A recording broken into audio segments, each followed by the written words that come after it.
오늘 하나님께서 우리에게 주시는 말씀은 신약 성경 중에 마태복음 28장 1절에서 10절까지 말씀입니다. 신약 성경 51면에 있는 마태복음 28장 1절부터 10절까지 이 계시의 말씀을 봉독할 때에 살아계신 하나님의 음성을 들으실 수 있기를 바랍니다.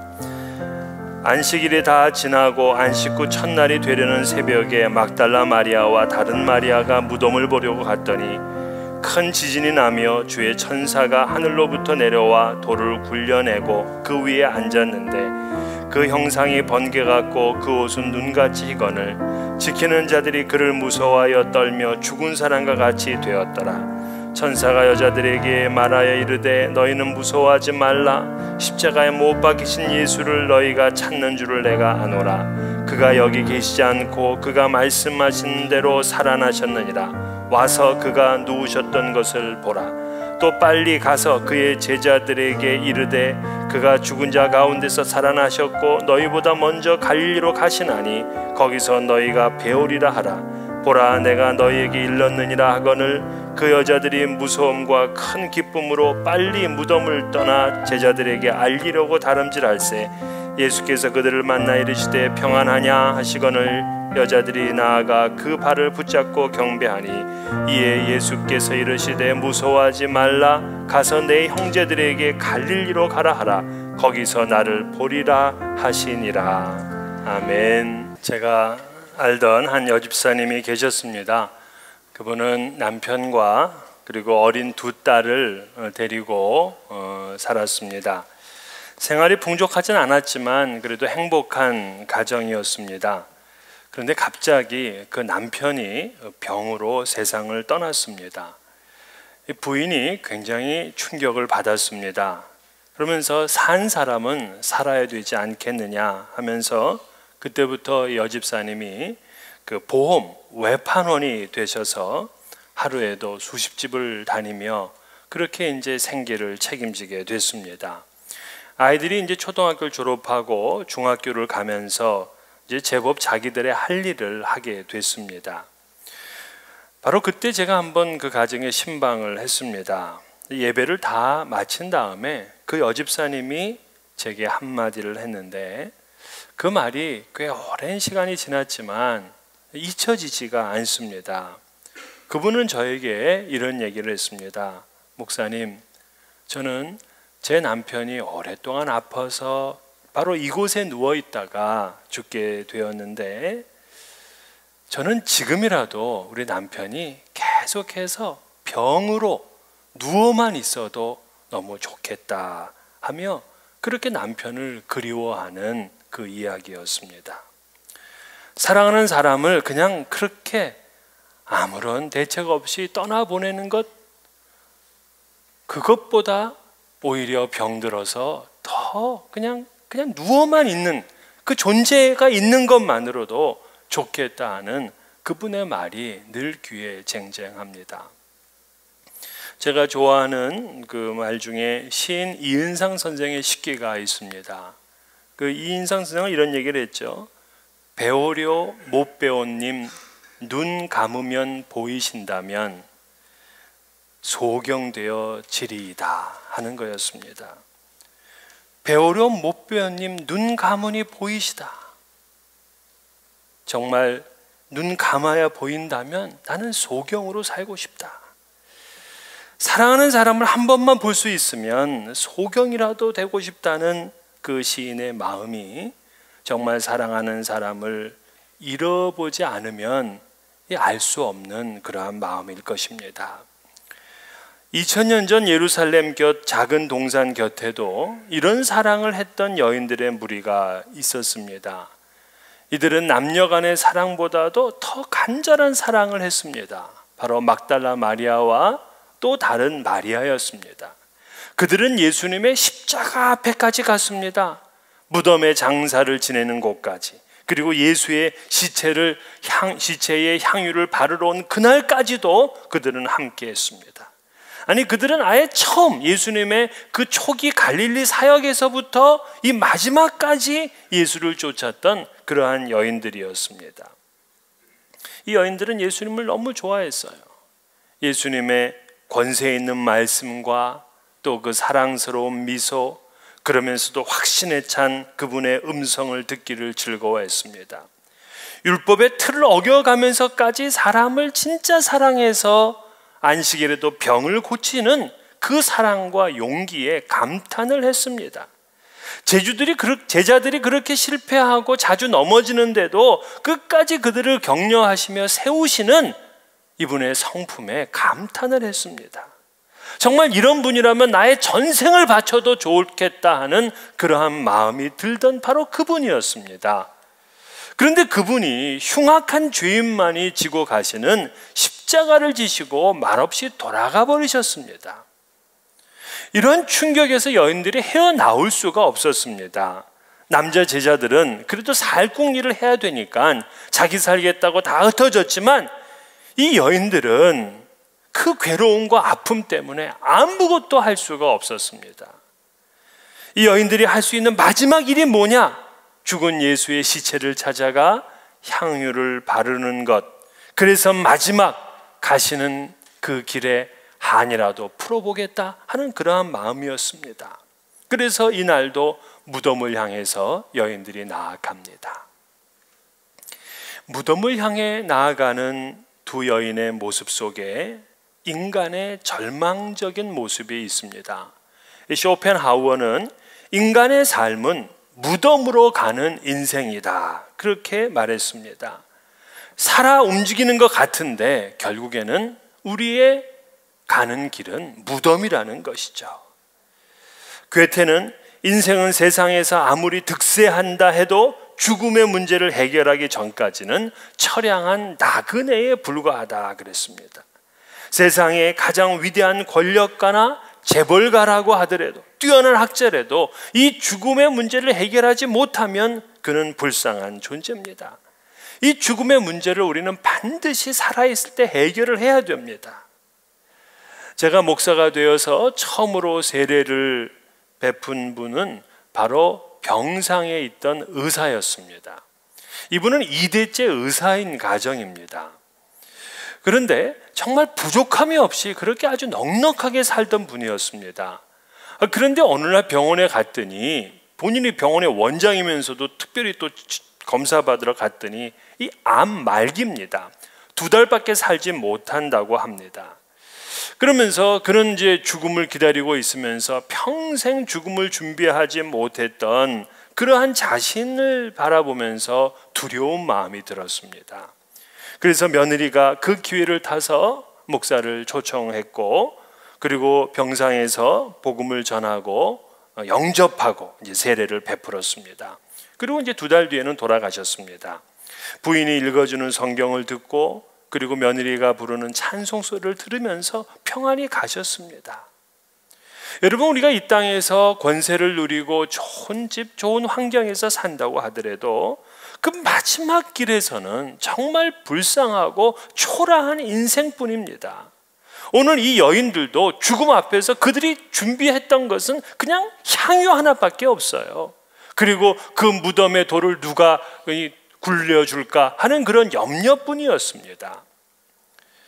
그런데 바로 그 순간 이 여인들은 지금까지 들었던 그 어떤 소식과는 비교도 되지 않은 놀라운 소식을 듣게 됩니다. 6절에 보면 천사가 나타나서 그가 여기 계시지 않고 그가 말씀하신 대로 살아나셨느니라. 아니, 이게 무슨 소리입니까? 여인들은 자신의 귀를 의심할 수밖에 없었어요. 아니, 죽은 사람이 살아나다니. 그때부터 이 손이 떨리기 시작하고 가슴이 떨리기 시작했습니다. 그렇다면 예수님이 그 돌아가시기 직전에 말씀하셨던 다시 살아나리라 하는 그 말씀이 진짜인가? 진짜 이 현실에서 이루어진 것인가? 두려움도 들면서도 동시에 막 그 속에서 솟아나오는 기쁨이 있었습니다. 다 끝이라고 생각했는데 그분이 살아나시다니. 이 여인들의 감정을 오늘 8절에서 이렇게 말합니다. 그 여자들이 무서움과 큰 기쁨으로 빨리 무덤을 떠나 제자들에게 알리려고 다름질할세. 두려움과 큰 기쁨을 함께 누려본 적이 있습니까? 두려움과 큰 기쁨. 이게 어떤 기쁨일까? 로또 엄청난 거 맞았으면 약간 두렵기도 하고 큰 기쁨이 있을까? 여러분, 성경에서 기쁨이 아니라 그 앞에 큰 기쁨, 메가톤 기쁨이죠. 이 큰 기쁨이라는 단어가 몇 번 나오나 하고 성경 전체를 한번 찾아봤습니다. 그랬더니 성경에 딱 4번 나와요. 4번.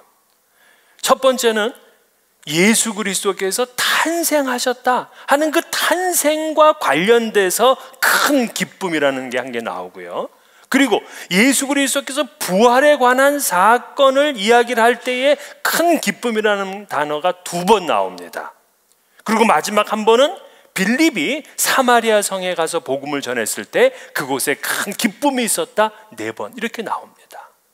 그러니까 여러분, 우리가 인생에서 얻게 되는 그 기쁨, 그거를 초월하는 큰 기쁨은 구원의 복된 소식과 관련되어 있는 것입니다. 그러므로 이것만이 우리에게 가장 큰 기쁨을 주는 거예요. 그런데 오늘 이 부활을 경험하게 되는, 부활하신 예수님을 만나게 되는 이 여인들에게 천사가 3가지 당부, 또 3가지 명령을 합니다. 저는 이 천사의 명령, 천사의 당부에서 바로 부활하신 주님을 우리도 만나게 될 텐데 그 만나게 되기 위한 준비를 해야 되겠다. 이 말씀은 우리를 부활을 맞이하기 위해서 준비하라는 말씀이구나, 그렇게 받아들였습니다. 첫째는 뭐냐면 너희는 무서워하지 말라는 겁니다. 여인들에게 너희는 무서워하지 말라 그랬어요. 왜? 예수님이 부활하셨으니 이제 무서워할 필요가 없습니다. 여러분, 예수님께서 십자가를 지시고 부활하셨다는 것은 무슨 의미냐면 우리의 모든 죄의 채무가 다 벗겨졌다는 얘기입니다. 우리는 죄로 인해 죽을 수밖에 없었던 존재였습니다. 그러나 십자가와 부활로 인해서 다시금 생명을 얻은 사람이 됐습니다. 죄의 결국은 우리를 사망으로 이끌잖아요. 여러분, 사망은 이 세상에서 가장 강력한 대적입니다. 이 사망 앞에서는 누구도 꼼짝 못해. 세계에서 가장 큰 대륙을 차지했었던 징기스칸, 알렉산더, 이런 영웅들도 죽음 앞에서는 속수무책입니다. 그러나 예수님이 사망을 이기셨다고요. 사망을 이기셨다는 것은 뭐냐? 결국 죄의 문제를 해결하셨다 하는 말이에요. 자, 우리는 죄로 인해서 죽을 수밖에 없는 사람들입니다. 죄의 삭시 사망이라고요. 그러나 사망의 문제를 해결하셨다는 것은 그 앞에 죄의 문제를 해결하셨다, 이 얘기를 하는 거예요.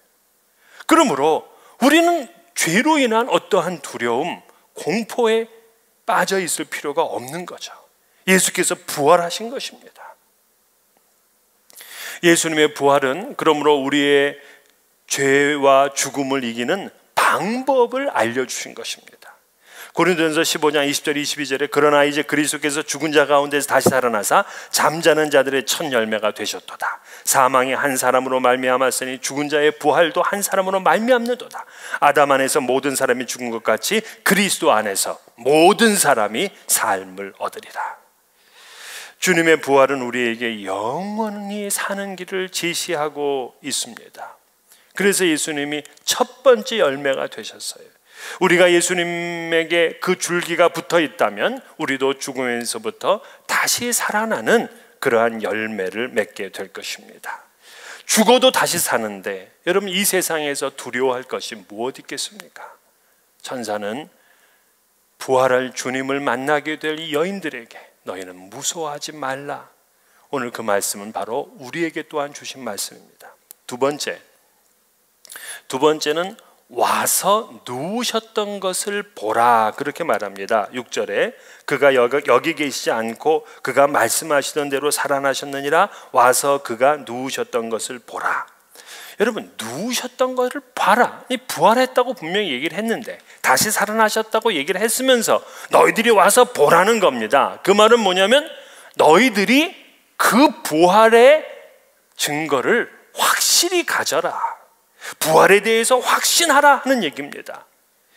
예수께서 부활하신 것을 그냥 대충 머리로만 알고 있지 말라는 것입니다. 이 사상가며 신학자 중에 유명한 마틴 부버라는 분이 있습니다. 그는 어느 날 친구의 방문을 받았습니다. 그 친구와 오랫동안 그 대화를 하다가 이제 대화를 마치고 헤어지게 됐습니다. 자기 집에 왔으니까 이제 배웅을 해주겠다고 그 차를 타는 곳까지 이 친구랑 같이 이제 걸어갑니다. 근데 걸어가는 중간쯤 왔는데 이 친구가 갑자기 마틴 부부에게 질문을 합니다. 자네는 정말 예수의 부활을 믿는가? 그랬더니 마틴 부부가 금방 대답을 합니다. 여보게, 내가 신학자네, 신학자. 예수 그리스도의 부활을 내가 못 믿겠나? 그리고는 이제 그 친구를 배웅하고 차를 태워줬습니다. 그리고 자기는 돌아옵니다. 돌아오는데 그 친구가 아까 물었던 바로 그 장소에 딱 왔을 때 스스로 자기에게 질문을 하는 거예요. 너는 진짜로 예수의 부활을 믿느냐? 자기 스스로 가만히 생각해 보니까 점점 자신이 없어졌어요. 이때 그가 I and thou라는 유명한 말을 생각해 냅니다. 바로 나와 너라는 말이죠. 즉 자신이 주님과 1대1의 인격적인 만남이 없었기 때문에 내가 이 부활을 확신할 수 없음을 깨닫게 됐습니다. 부활에 대해서는 분명히 알았어요. 부활에 대해서는 글도 쓰고 책도 썼습니다. 그러나 내 스스로가 주님을 만나지 못했으니까 부활을 확신하지 못해요. 바울 사도는 부활하신 주님을 만나고 그의 일생 전체가 바뀌지 않았습니까? 우리도 반드시 부활하신 주님을 경험해야 돼요. 천사가 오늘 이 시간에 너가 예수께서 누우셨던 것을 와서 보라, 이 말은 뭐냐면 너는 부활에 대해서 확신을 가지라는 얘기예요. 베드로가 이 소식을 듣고 무덤까지 뛰어갔습니다. 가서 보니까 예수님의 수의와 예수님의 수건이 가지런히 개켜 있었습니다. 누군가 예수님을 도둑질했다면 그 경황 중에 수의까지 벗겨서 개켜놓고 그리고 가겠습니까? 바로 빈 무덤이라는 걸 발견했습니다. 분명히 예수가 장사된 그러한 무덤인데 지금은 비어 있는 거예요. 이 빈 무덤이 바로 예수 그리스도의 부활을 증거해주고 있습니다.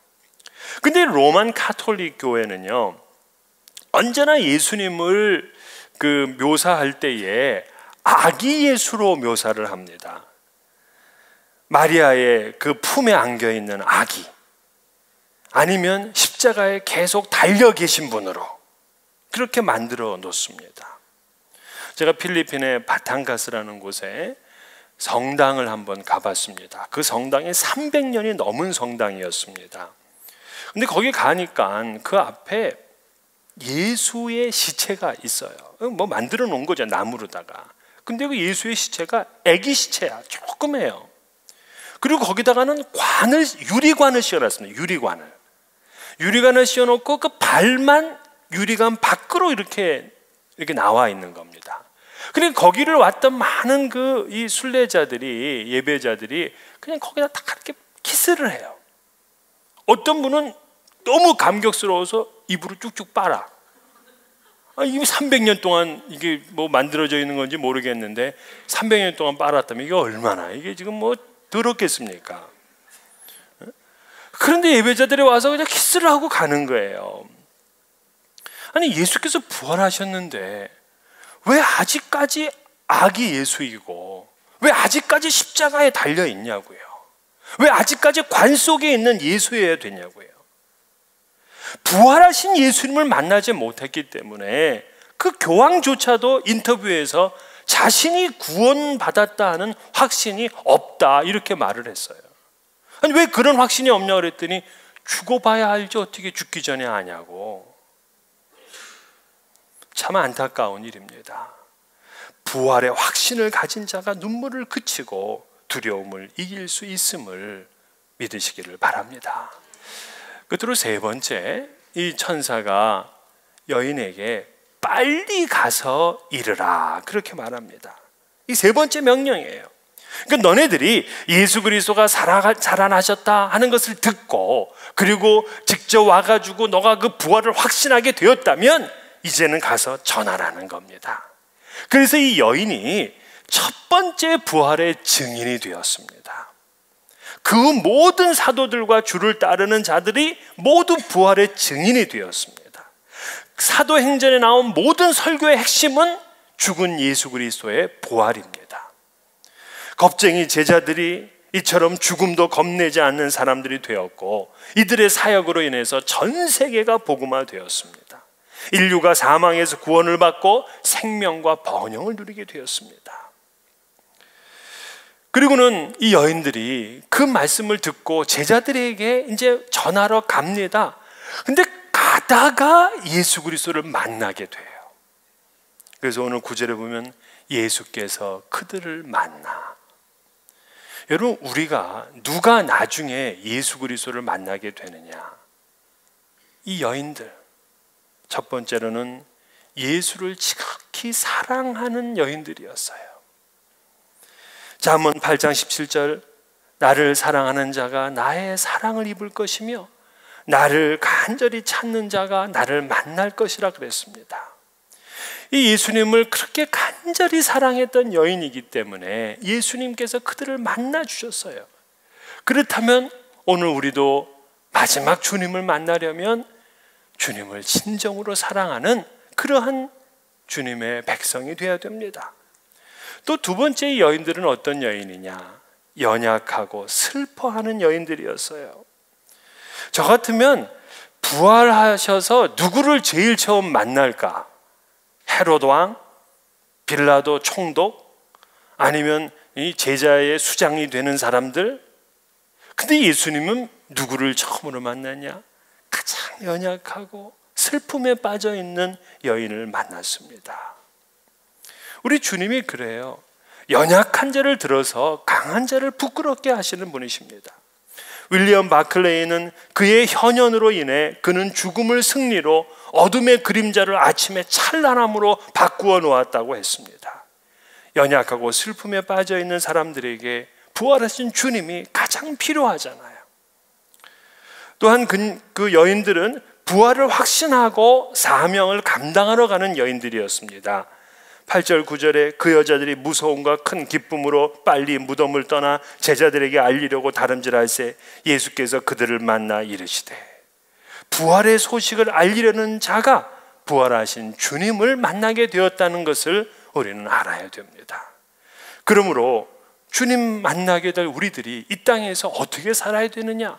부활에 대해서 알고 또 부활에 대해서 확신을 하게 되고 그리고 그 부활의 증인으로 살아야 되는 것입니다. 그러한 여인들, 그러한 제자들은 완전히 변화되었습니다. 그들이 어떤 변화가 일어났느냐? 두려움이 없었습니다. 다시 살리라는 확신을 가졌습니다. 죄를 이기는 승리의 삶을 살았습니다. 부활의 증인이 되어서 복음을 전하는 일을 일생의 사명으로 여겼습니다. 이것이 바로 오늘 우리가 그리스도의 부활을 믿고 확신해야 되는 이유입니다. 여러분들은 예수님께서 부활하셨음을 믿으십니까? 부활을 믿으면서도 아프면 그냥 괴롭기만 하고, 부활을 믿으면서도 경제적으로 어려움을 갖게 되면 금방 슬퍼하고 절망하고 모든 것을 포기하고 싶다면 그분은 부활 믿는 사람이 아니에요. 부활을 믿으면서도 배신을 당하면 분노하고 실직하면 그저 염려만 하고 있다면 부활이 그 사람에게 무슨 도움이 된 겁니까? 부활은 우리가 가장 어려운 순간, 오늘 본문의 여인처럼 두렵고 슬프고 절망하고 있을 때 그들을 큰 기쁨으로 만들어주는 그러한 파워가 있는 것입니다. 제자들처럼 다 도망가고 싶고 삶의 의미를 잃어버리고 인생의 깊은 회한에 빠져 있는 그들을 부활의 용사로 만들어 버린 것입니다. 그럼 부활의 효과가 뭡니까? 그 유명한 부활장 고린도전서 15장이죠. 20절에 보면 이에 그리스도께서 죽은 자 가운데서 다시 살아나사 잠자는 자들의 첫 열매가 되셨도다. 즉 주님이 첫 열매가 되셨고 우리들은 그 다음 열매라는 얘기예요. 그래서 고린도서 15장 51절 52절에 보라 내가 너희에게 비밀을 말하노니 우리가 다 잠잘 것이 아니요 마지막 나팔의 순식간에 호련히 다 변화되리니 나팔 소리가 나매 죽은 자들이 썩지 아니할 것으로 다시 살아나고 우리도 변화하리라. 자, 지금 이 말씀들은 뭐냐면 전부 다 우리가 죽었다가도 다시 살아나고 다시 변화된다는 얘기예요. 다시 영광을 얻게 된다는 거예요. 언제? 미래. 그러면 이 부활은 미래에만 좋은 거냐? 현재, 지금 여기에서는 어떤 효과가 있는 것이냐? 고린도서 15장 57절입니다. 우리 주 예수 그리스도로 말미암아 우리에게 승리를 주시는 하나님께 감사하노니, 우리에게 승리를 주실 하나님, 미래형이 아니에요. 우리에게 지금 승리를 주시는 하나님, 현재형이라고요. 그렇습니다. 바울 사도는 부활하신 그리스도로 말미암아 지금 여기에서 승리를 주신다고 했습니다. 그렇습니다. 그게 부활의 능력인 거죠. 우리는 장차 죽음에서 반드시 승리할 겁니다. 그리고 지금도 우리의 모든 위기와 모든 아픔과 모든 상처에서도 승리해야 합니다. 이게 부활의 효과고 부활의 능력이죠. 제가 이번 주부터 우리 금요 영성 집회에서 약 한 달 반 정도를 이 고린도서 15장 부활장을 강의하려고 합니다. 여러분, 우리가 이제 고린도전서 15장에 왜 부활장이 있는가 하는 걸 좀 생각하셔야 되는데요. 그 앞에 고린도 교회의 많은 문제거리들을 얘기했습니다. 이 교회는 서로 나뉘어져 있었습니다. 아주 파벌 싸움이 극심했습니다. 게다가 음행의 문제가 있었습니다. 서로 성도들끼리 또 싸워가지고는 세상 법정에까지 가서 고소 고발을 일삼았습니다. 그리고 성만찬에 와서도 그 먹는 떡을 누가 많이 먹느냐, 그거 가지고 서로 싸웠다고요.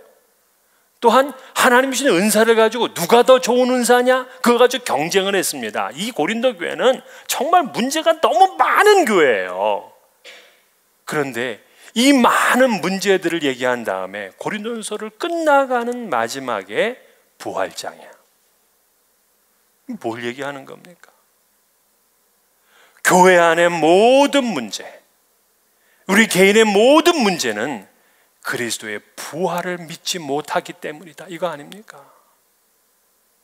그리스도의 부활을 이 제자들과 교회의 성도들이 확신하고 있다면 뭐 싸우고 뭐를 갈등하고 왜 죄를 가운데 그렇게 살아갈 것입니까? 그리스도의 부활을 믿는 사람은 모든 현재의 문제를 이기게 되어 있어요. 그리스도의 부활을 증거로 확실히 가지고 있는 교회는 모든 문제를 해결하게 되어 있습니다. 현실의 문제로 쓰러지고 현실의 문제로 갈라지는 그러한 교회와 그러한 가정들을 보게 되면 그분들이 십자가와 부활을 붙들지 않기 때문이라는 거죠. 부활의 사람은 현실의 문제도 이기고 죄의 문제도 이깁니다. 사도 바울 로마서 8장 37절, 이 모든 일에 우리를 사랑하신 이로 말미암아 우리가 넉넉히 이기느니라. 간신히가 아니에요.